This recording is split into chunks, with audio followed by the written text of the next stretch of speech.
Ladies and gentlemen, and most importantly, the 128 players heading to the desert this week, it is here, the third jewel of the Triple Crown in this incredible seasonal run of great golf from mid-April to early May. Welcome to the Fellowship. My name is Adam Hawk. He is Ryan Engle. First, it was the Masters, and then the Powwow. Now, it's the 16th annual Nation Desert Classic presented by our friends at Ammunition Wine and Whiskey. My gosh, Bards, what are we doing? And by what are we doing, I mean exactly that. What are we doing? Do we even have time to stop the planning, the head counting, the packing, the sorting, the emailing, the checking off of the dozens of to-do lists to sit here and jaw jack on an iPod broadcast? We do not. But here we are. You got to give the people what they want, Hawk. Are you going to chew that lozenge into the mic the entire day? What is that? It's a cough drop. And you decided now would be a great time as the mics go on. Let me chew it real quick. Yeah, please do. Menthol. Is that right? Feeling a little under the weather the week of the Classic? Just been working. I was up in the attic all weekend, huffing dust and termite shit, wearing holes through my trousers. So, yeah, feeling a little groggy going into the most important week of the world, of the year, of my life, the Nation Desert Classic. Sure. Okay. Now, please finish that lozenge. It's gone. Is it? A lot of people, a lot of brands have golf tournaments. No one has the Nation Desert Classic. And this is our Sweet 16, a tournament established all the way back in 13 BC. That's, of course, before COVID. Remember, folks, this ain't no pandemic brand. This ain't no charity golf tournament. This is a multi-generational celebration of the Credo to meet and enjoy the Fellowship. If you haven't played in one, go into your nightstand, pull out the old bucket list, and scratch out a memo that you will attend one of the greatest events on earth before you take your dirt nap, before you go toes up. Before 6 of your best friends carry you by the handles. Words fail to describe the weekend that we put on out at Indian Wells Country Club, but here are a few. Classic carts, gentlemen dressed to the nines, ladies dolled up in their Sunday's best, Rat Pack crooners serenading you from expertly curated playlists, alcohol flowing like milk and honey from the promised land, your best friends everywhere you look, and 18 holes of iconic country club desert golf. And let's not forget the wildest horse race derby known to man, a player's draft party with a whiskey tasting, a check-in festival, an opening tee shot, an awards dinner, and the man versus boobs sunset playoff on 18. If it sounds like you have to be there for this kind of story, it's because you're right. You do. You have to be there. Yeah, you got to be there. You love to be there. You need to be there. You want to be there. What's your favorite part of the Classic? Man versus boob. What's your least favorite part? Right now. And then my second favorite part of the Classic is Sunday morning. When everyone leaves and you're still there. When I can hear the drips of the fountain on one. No chatter, no bullshit, just me and the club. You'll love to hear it. So my favorite part of the Classic is the check-in party when everyone arrives. And it's even better now that we're going on year 3 of the draft party from the night before because you get to see who's really banged up and who called it a night early. Spoiler alert, no one in our field ever calls it a night early. So it's a zombie apocalypse. Oh, yeah. What's fun about the Nation Desert Classic and the events within the event is watching the staff wheel the bar away while people are still banging on the window like they're waiting for the new Star Wars to debut. It's like, don't you have homes? Don't you have homes? But I just love seeing everyone in the same place at the same time with their feet firmly planted on the ground that we have all been wanting to get to for so long. It's just magical. And for the past couple of years, I go live on Instagram and have someone follow me around as I make my way up and down the practice tees, checking in with everyone. Always fun to see so many guys, as Tiger Woods would say, presenting hosel first on the golf ball when they know they're being filmed on Instagram Live. My least favorite part of the Nation Desert Classic. The communications are a nightmare. You've heard the expression herding cats before. Trying to digitally communicate with the jackwagons in our field is like Jordan Dixon walking into a Texas Roadhouse 20 minutes before close with half of his party of 12 behind him, waving a $1 bill in the hostess's face, demanding to be cut a break and to be sat down immediately. It just falls on deaf ears. There's two types of people in this world, Hawk. There are those that take it upon themselves through due diligence to figure things out. And then there are those that text the bride the day of the wedding asking what time's dinner. Our field is so antiquated and archaic. Their emails end in @hotmail.com, @netscape.org, @cox.net, @tripod.geocities. And then they complain to us that they didn't see any of the communications that we've been expertly and relentlessly sending out since January. Here's an idea, guys. Check your junk folder if your stupid email service even has one. But here's a better idea. Get a real email address. Yeah. Like an adult. The reason our email cannot digitally shake hands with your email is because your email has SARS. Every freaking year, it's the same guys who don't see any messages and then bitch about it. And those same guys have email addresses that read like an AOL screen name at insert defunct website here. It's so gnarly. Yesterday, I was at lunch with my wife, my kids, and our best friends, Jimmer and Grace. Jimmer was telling us about this brutal hike he and his wife, Grace, had just did. It's called Echo Mountain up in the San Gabriels near Pasadena. It's a hike I've done before with my wife. So I chime in. Oh, yeah, I know that hike. We just did it the other day. Now, because I'm talking to other people in front of my wife, the most predictable thing in the world happened. And all you men out there know exactly what I'm talking about. Whenever you say anything to anyone in front of your wife, she will immediately say, that didn't happen, or you're exaggerating, or you're lying. It's as true as the ocean is blue. A significant other will never let their man say anything to anyone without the reflex of immediately striking down its authenticity and validity. Doesn't matter if it's flirting with the realm of truth, exaggerated for the sake of a better story. Doesn't matter if the details don't really matter at all, or if it's actually a 100% honest recollection. Whatever is coming out of your mouth to other people is a lie, and the people listening to you must know it's a lie from your wife. This is called story undercutting, and it's as important to a woman as going to Target. They have to do it. They always do it. You know what I'm talking about, right? Yeah. Now, here's the twist from yesterday. We did the hike. That part was true. My wife was there and she remembers it. But the reason she cut me down wasn't because I said we did the hike. She cut me down because I said we did the hike the other day. Me saying it was the other day is what sounded the alarms. Now, before I tell you when we actually did this hike, how far in your book does the phrase the other day stretch back to? 6 months. That's the amount of ground the term the other day covers for you? Yeah. 6 months? Well, it depends on how close the friend is. If it's a friend that you only see every month or so, 6 months is the other day. It's a math equation.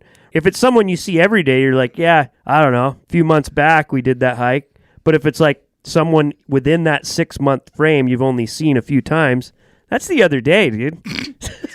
I mean, come on. You guys know what I'm saying. Absolutely.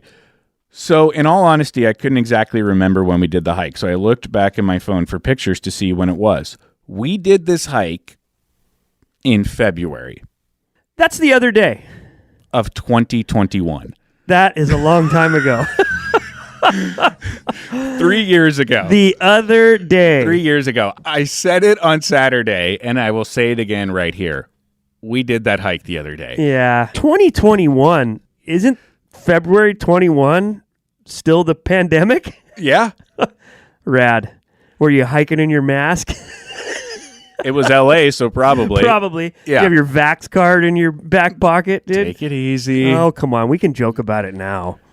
The hike is the hike, and I did it the other day. The other day being someday in February of 2021. I'm going to back Mina on this. But is it worth derailing a conversation for? Fucking 3 years, bud. Well, but here's the thing. 3 years? I didn't even get to the end of Jimmer and Grace's story because as soon as I said we did that hike the other day, immediately, no, we didn't. It wasn't the other day. She's right. If it was 6 months, I'm with you, but 3 years. But here's what happens. Then we start arguing about when we did it, and they don't even get to finish their story because we're having that classic husband-wife, When did we do this? Then just don't lie. Not a lie. I did it the other day. Anyway. Wow. Did you watch any of the Zurich Classic? I saw a picture of those clowns wearing like a big belt buckle or something. All you PGA Tour fanboys. That's me, hand in the air. Shaking your pom-poms, crying your rivers, shouting from the tops of mountains. Look at the PGA Tour now. Looks like a live qualifier. I liked the Zurich, and I'm a big Rory guy, so it's nice to see Rory win. And you know what they say? It's the most famous golf saying of all time. If you can't win the Masters, win the Zurich. You've heard it before. You know it's a close second. Pro golf is so bad, dude. I feel bad for the good guys on tour. Man, there was just a time where there was just so much prestige and class and pride. Just like all sports nowadays, it feels more like a business, less than a sport. So everyone knows that I used to produce the Jim Rome show. Arugula. Arugula. Count Chocula. Count Chocula. Really cracked myself up on that one. Hilarious. I cracked myself up on that one. Hawk. So, Do you miss those days? actually, I'll tell you why I don't miss those days. And it is exactly what I was just about to talk about. So because I produced that show for 5 years, and before that, the JT the Brick Show, and before that, the Fred Rogan Show, and before that, the Donovan McNabb Show, 15 years of producing sports talk radio. Haven't done it since the other day, 2021.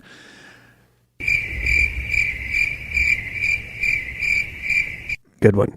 Great callback. Did you just give yourself props right there? I cracked myself up on that one. You did. I cracked myself up on that one. Now listen, do you know what happened or is happening right now and what happened over the weekend and last week that I had no earthly idea, swear to God, swear on my kids, was happening and happened?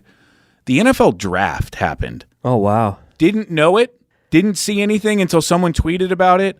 Unbelievable to go through life and not know the NFL draft is happening. I am so happy. And then somebody had the audacity to ask me if I'm watching the Lakers in the playoffs. And I said, I didn't even know the NBA playoffs were happening. The Lakers. So Wow. for the NBA to be having the playoffs and the NFL to just have had the draft, and I had no earthly idea of it, I really feel like I am doing things right. I've purged it all out of my life. Yeah, same. And maybe it's just me, but do any of y'all feel it has the same sense of urgency? And yes, you're getting my side, which is someone who has not only felt the need to be removed, but has gone through the process of removing myself from a lot of that crap. And I'm just not as into it at all like I used to be, for sure.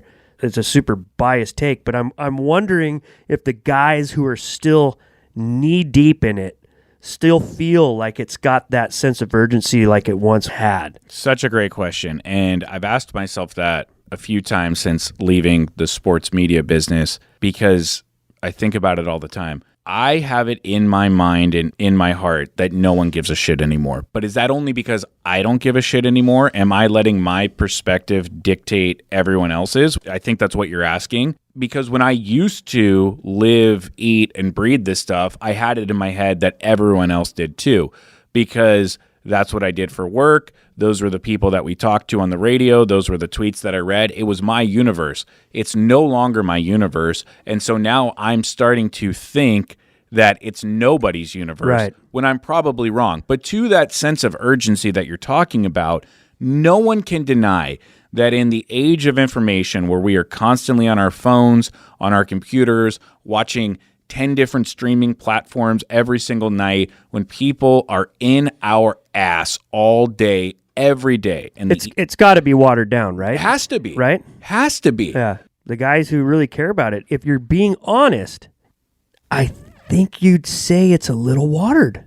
I was a huge Lakers fan. I remember back in the day, I can't remember what the playoff series was, who they were playing, but remember Kareem Rush, role player, bench guy, little guy. He'd come off and fill some minutes. Anyways, some of the dudes got in foul trouble, and he's getting some late playing time in a big game. Might have been against the Spurs or someone, I don't know. but he hit a couple clutch threes. And it's like being so invested and watching as a hardcore fan, you see the ball go to a guy who's maybe not a marquee player on the team, and you're like, oh my God. And the ball goes up, and you're like nervous because you're like, should that guy even be shooting it? And then boom, he hits it. Yeah, like that feeling of just like, woo. It's like, dude, I'll see a clip of some play on Instagram of a Lakers game, and it's like one of their role players doing something, and it's just like, dude, I could be watching Animal Planet and like a zookeeper feeding a giraffe. It's not the same feeling. Sure. You know what I mean? And so are these guys as invested as that? I find it hard to believe, but again, that's coming from me who has slowly removed myself from all that stuff. So I don't know. It's is that another dinner email? More emails coming in from the field. Just wait. From now until go time, we are going to be herding the cats. Oh, yeah. Oh, yeah. So if you guys didn't hear in the background, my email will not stop going off. Yeah. I normally silence this stuff before we start taping a podcast, but we are so woefully unprepared for this, as you can tell. Yikes. Yeah. I can't wait to just get out to the des. The weather forecast is looking prime desert weather. We're mid-90s, and you love to hear it. Yep. You want that pool to relieve you. Let's talk about the pool scene. Your pool scene is a private pool scene. You are renting a house on number 10 Fairway. You are the second to last house before Club Drive gives way to the country club. You're there. You could throw a baseball and comfortably hit the front doors of the club. Yep. And the house that you're staying in, not only is it on 10 Fairway, but you have your own private pool, which must be nice. I'm at the Desi Arnaz Hotel, as close to the gates as you are as close to the country club. I'm just on the other side of the gates. Yeah, just give me a buzz if you need me to come pick you up. You're having a private pool experience all week. Every time I go to the pool, I'm staying at the hotel that every other player is staying at. So you're sucking it in a little bit. Sucking it in. I'm letting it hang out. Flexing. Trying to get in the water as quick as possible. Grinding your jawline like Tom Cruise. Yeah, sure. It's a little less about the appearance there, but it's about the fact that you and I will have two different pool experiences. I will be around all the guys, having that camaraderie in the pool, drinking, talking, splashing around. Do you want any of that yourself? Would you like to be at the same hotel as the field, palling around, seeing all the guys in the hallway, in the breakfast line, jumping in the pool? Absolutely not. Been there, done that. All good with that. You've had enough. Yep. Did you get a new dog over the weekend? I did. Okay, I saw this dog on Instagram. Good for you. Happy for you. Thanks. Yeah. Yeah. Sure you're elated. Yeah? Well, yeah, it was a rescue. Long story. We saved her. She's a little white bitch. That's female dog for the layman's out there. She's cool. I agreed to it, not thinking that it was going to happen so fast, but Katie Kai's like, look at this one and fill out this application. Then like fucking 48 hours later, we got it. And I'm like, okay, here we go. Okay, so, and good for you. I'm very happy. This is a delicate, sensitive family situation. Your happiness is my happiness. I do, and you cannot shoot the messenger. Can I just give you some very, very impartial information that I'm sure you won't care about, but I just want to pass it along? Okay. Sounds like a Hawk bit, but it's not. Give it to me. Is this a white Maltese?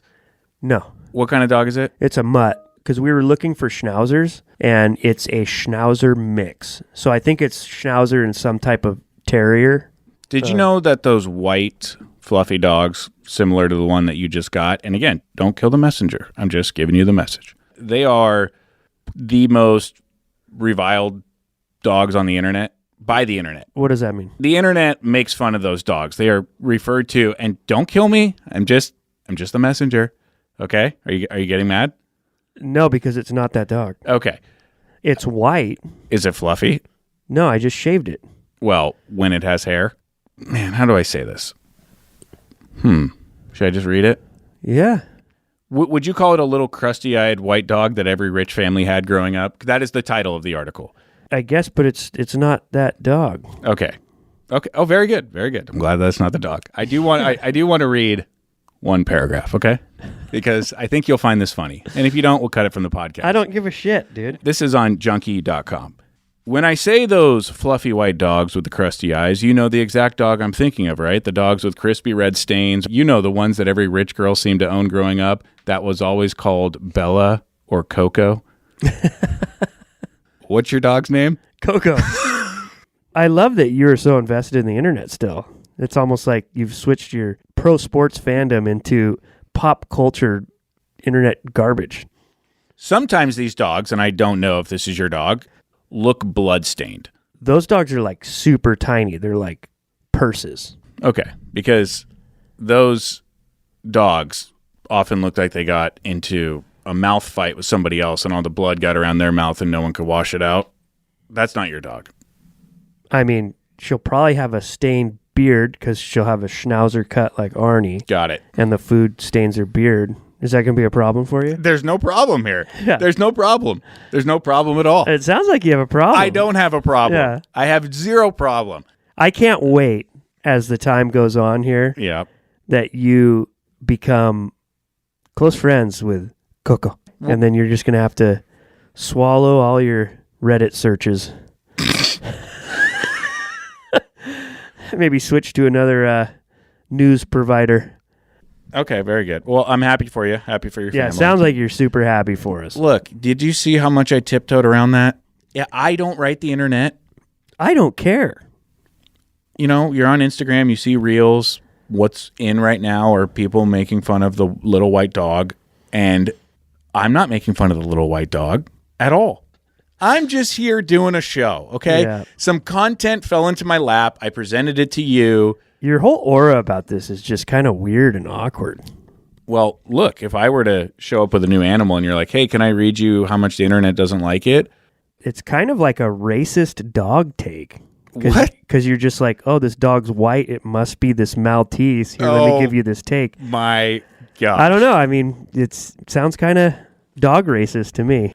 I'm just really shocked at how awkward you're being. It's just not a very comfortable situation to say, hey, I know you just got this new dog. You're replacing your beloved family member dog that passed away. You guys are stoked on this, and let me show you the other side of what the world thinks about these dogs. Wow. That really fell flat. It's not a bit. It's two guys talking. That's what a podcast is. Oh, okay. Okay. How was your garage sale? Oh, my God. Garage sales are so awkward nowadays. I mean, if you're not selling things for $1, you're not selling it. I just started getting aggressive. I was like, look, honey, point out what you don't want to sell for cheap. She showed me the 3 items, and I was like, okay, now I'm warning you that I'm going to be going off the rails here because the more stuff we sell, doesn't matter how much we sell it for, the least I have to carry to the donation place. So how much is this? $2. And then the problem with that is now all the good shit's gone. So at the thick of the hour, we're getting the most garage sale traction. We just looked like the saddest garage sale on earth. Is that right? Yeah. Oh, that reminds me, I didn't take the signs down all over the neighborhood. Wow. Shit. So for those at home that don't know this, you needed to clean out your garage. Yeah. And you did. Yeah. Is everything out now? No. We had a lot of interruptions this weekend. Did the crusty white dog Yeah. serve as an Yeah, with her bloody mouth. in her goopy eyes? Yeah. I pulled her out of my purse and she farted on the on the guy at the donation drop-off. Is this how you drew it up, that the week of the Nation Desert Classic, you wanted to continue to have to put away a garage sale that ended? Oh, yeah. I can't wait to get home from work and continue working at home on a job that was supposed to be done on the weekend. What can you do, folks? What will you do? What do you do? At least I got a dog to comfort me while I'm shopping at the mall. Last thing before we get out of here, and let's have another uncomfortable conversation. Oh, great. I can't wait to hear it. So I understand that this dog was from the shelter, which is great. You got to adopt these shelter pets. You have to. You got to do it. I personally have an issue with people referring to these animals as rescue animals. Why is that? Well, we adopted our cat from the shelter, so technically it's a rescue. What did we rescue it from? It's not like we walked into a burning building. You know, if they don't find a home, they kill them. That's what you're rescuing it from? Did you know that? Well, in LA, it's no-kill shelters. Yeah, and you know what they do to them? They send them to a kill shelter. See, I felt like I was just rescuing that cat from getting 3 meals a day from somebody else to getting 3 meals a day from me. No. The no-kill shelters just mean that they don't do it there. They're not going to take this dog and cat or whatever and just keep it there forever. Fine. You know what? Refer to the dog that was picked up in beautiful Oceanside as a rescue dog. Okay, what'd you rescue it from a great climate? I think the average temperature in Oceanside is about 72 degrees, and I think Dana Point's 69, so it's just a little bit cooler over here. Yeah.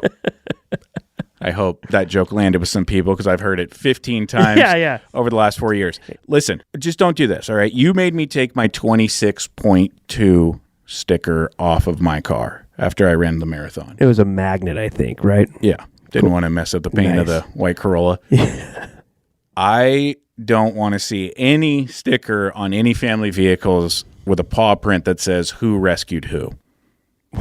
You think I would do that? I don't know. Yeah. I can't put anything past you at this point. Really? I just can't. Wow. I can't. Over the weekend, you got a pocket dog. A bloody pocket dog. It's the same size as Arnie. I'm kidding. It's a joke. Wow.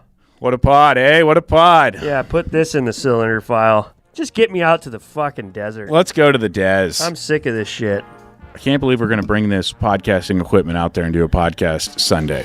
That'll be even worse than this one. Man, you really want to do that? We made a promise to this audience to deliver free content every Monday. All right, folks. This time I mean it. Thank you so much for listening. Yeah, if you made it this far, you're a real one. We will catch you next Monday.